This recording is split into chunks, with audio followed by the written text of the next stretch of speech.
Hello and welcome to the part where I am able to share my story. Thank you for coming and wanting to listen. I will try and keep it relatively short, but I have got a habit of barbling on, so I apologise for that in advance.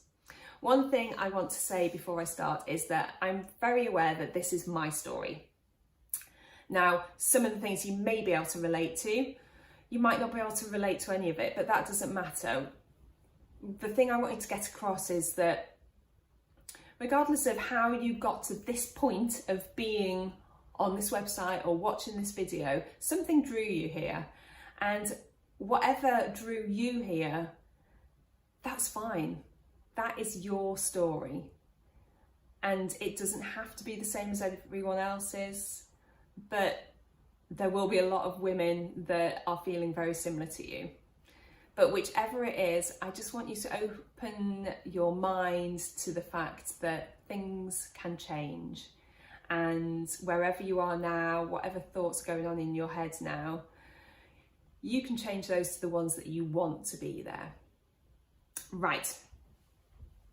We can chat about that if you get in touch with me afterwards, but I'm going to crack on and tell you this story now, and then you can make your decision afterwards.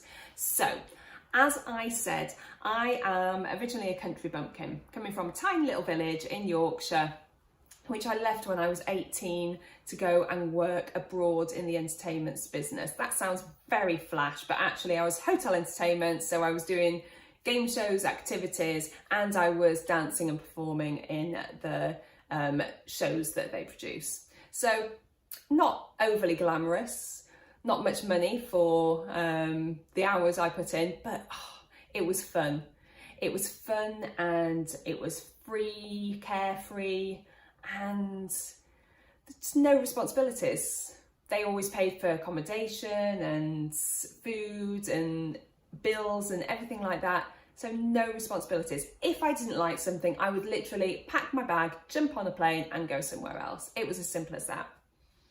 Then on my last contract, I met my husband, my now husband, and we are still together and still very much in love.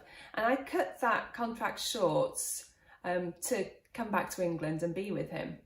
And in a very short space of time, probably 18 months, I had gone from that carefree lifestyle to having a house with a mortgage, being engaged to be married, having had our first child who was planned, having already been to college to do a course to get me into university to study midwifery, which I was then studying. And it was just like, wow, that was a lot. That was a big change in a very short space of time. Extending that over 10 years, I then went on to have another 2 children. I obviously qualified as a midwife and began working as a midwife. I also went back to college, qualified as a counsellor and was working as a counsellor. And me and my husband decided to set up another business, which was renting therapy rooms out to other therapists. Alongside that, we moved house 4 times, and one of the houses we moved to, there was a big renovation project as well. Crazy.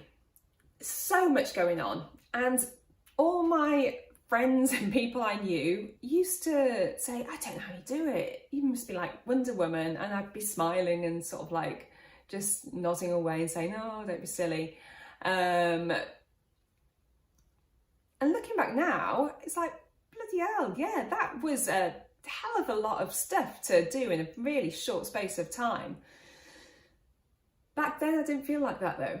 I didn't see all of the things that I was achieving at. I didn't see all of the things that I was doing that was getting real results, the businesses, the work, just being mum. All I could see was the things that I felt that I was failing at.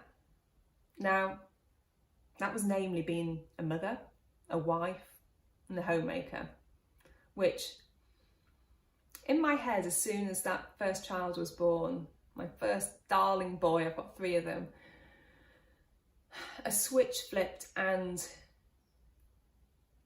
they were my world. I and my needs, my wants, they just went way down the line. On one hand, I was full of this love and this wonder that I had for these little people I've brought into the world. And this isn't just if you give birth to children. This is regardless of how you have your children, whether it's through birth, whether it's through adoption or fostering. That child, that little thing or big thing even, it's your responsibility. They're dependent on you. And there's something within us that just knows that. It actually goes into oxytocin and things like that, but I'm not going to get into that just now. But there is that necessity that all our focus is on them. And it just seems quite natural that everything else goes down the wayside. But then there was this other part of me that could remember what I was like and how much I had lost. And it was almost like a sense of grieving and a sense that I know that I'm never going to get that back. And I attached this concept that that was the only time I was truly free and truly happy. And I mourned that. Now, it sounds all doom and gloom, and actually for 10 years it felt pretty much like that as well. Nobody else knew. I kept all this inside. I mean, after all, I had a nice house, nice car, a good career, fantastic husband, beautiful children. What did I have to moan about? How selfish of me was it to even think that it was okay to feel sad or down about the situation that I was in? It was ridiculous. So then I felt guilty for feeling that. And it's just a constant monotony of those feelings. The washing up that never got done, the cleaning that never got done, or it did get done, but then it got wrecked again like an hour later. It's just crazy. That is normal, but in my head, those were the only things that I was focusing on, the failures, and tiny little failures, which in my head were massive. Only thing I could focus on. Anyway, that went on for a long time, and then I don't quite know where it happened, but basically, to cut a long story short, I enrolled for a pole fitness class. Now, I nearly talked myself out of it, thinking I'd be the oldest, the fattest, the unfittest person there. But something, some spark, some flame that was still within me decided to push me along. And remember, at this time, I had thought Faye was lost forever. Faye was gone. I was just mum, wife, homemaker. And in my head, I was shit at all of that. But something spurred me on to go to this class. And yeah, I wasn't the fittest or the thinnest or the most flexible or anything like that, but I loved it. And I loved it because it gave me back a little bit of that character that was still there, but I had thought had died. But she was still there. Faye was still there. Of course she was. She'd just been smothered by all these layers of me thinking, oh, she's never going to come back. She can't come back. Therefore, she must be dead. She's gone forever. But actually, she was still there. And it took several years of lots of personal development and lots of me putting myself out there to regain that sense of myself back fully. And I can very happily say that I am Faye now. Of course, I'm still mum. Of course, I'm still wife. I'm still homemaker. But they are just facets of Faye. I am Faye. And I am full of lots of different facets. I am brimming over the edge of facets, just like you are, just like everyone is. This is my point that I'm trying to get across. It's all still in there. It hasn't gone anywhere. It's just a way of finding it again, rediscovering it and putting everything into perspective.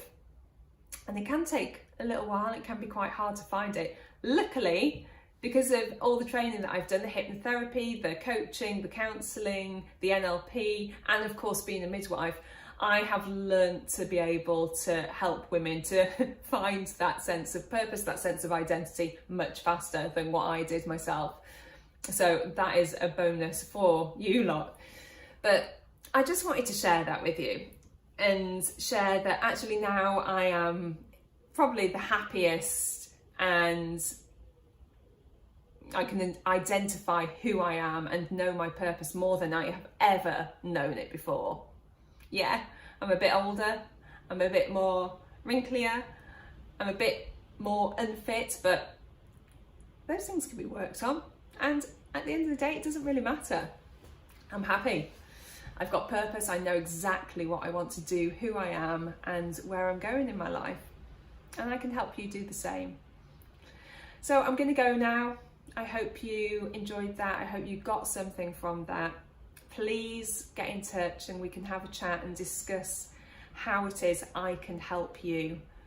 Or likewise, if you know anyone that has a similar story or has got their own story that you think might benefit from this, then please go ahead and share my information with them as well.